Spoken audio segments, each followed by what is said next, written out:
I want to talk about some of the anomalies I see there. For the inside of the International Space Station, there are a couple of zero-gravity tricks that they use to fake it. The first is they have a complete mock-up of the International Space Station built on the inside of an airplane. And that airplane does a bunch of rises and falls. It does a upside-down parabolic trajectory, and that simulates zero gravity.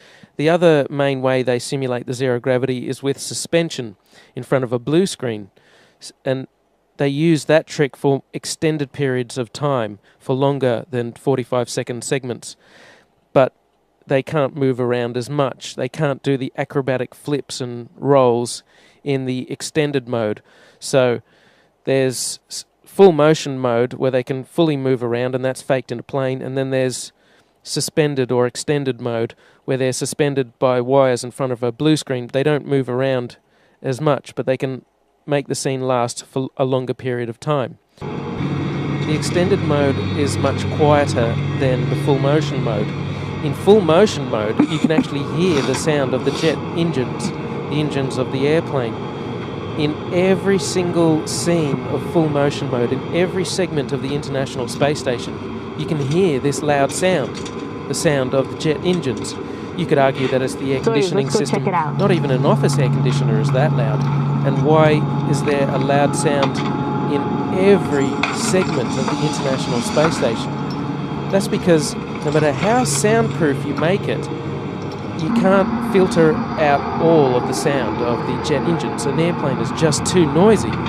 If you have a look at this scene here, you can see that when the microphone's in the middle, pointing towards the guy in the middle, you can't hear the sound of jet engines as much, but when the microphone goes to the guy on the side, you can hear the sound of jet engines a bit more. So you can't truly soundproof the inside of the airplane where they fake full motion mode. You can see in this scene from the recent National Geographic documentary Live from Space, Koichi Wakata is looking at the window there. This is full motion mode, and you can tell because of the sound of jet engines.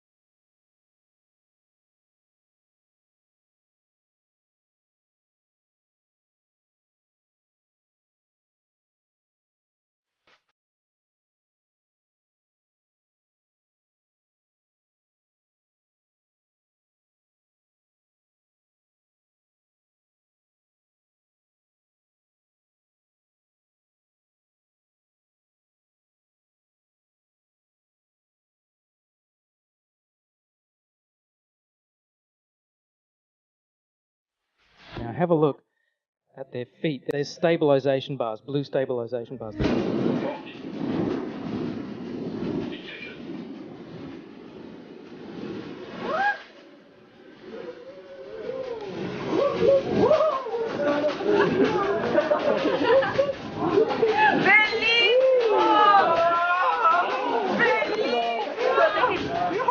To balance the rotation. As he moves away from there, he moves forward. And once again, he hangs on to the bar on the side with his left hand to stabilize himself.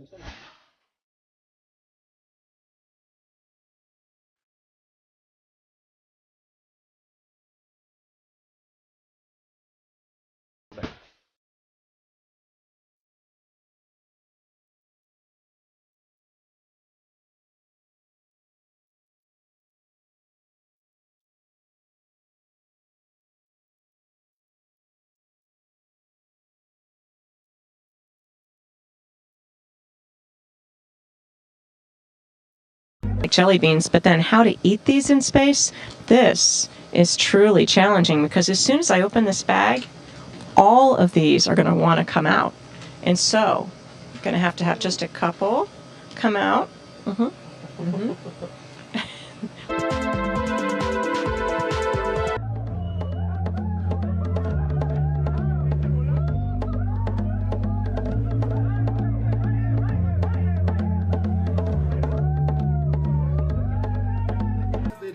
that caught my attention, and you will see the same things that I saw. Let's watch. We have to introduce the concept of free fall. So let's use this model of the Earth. And let's enlist the help of a friend, Paxi. You might know her.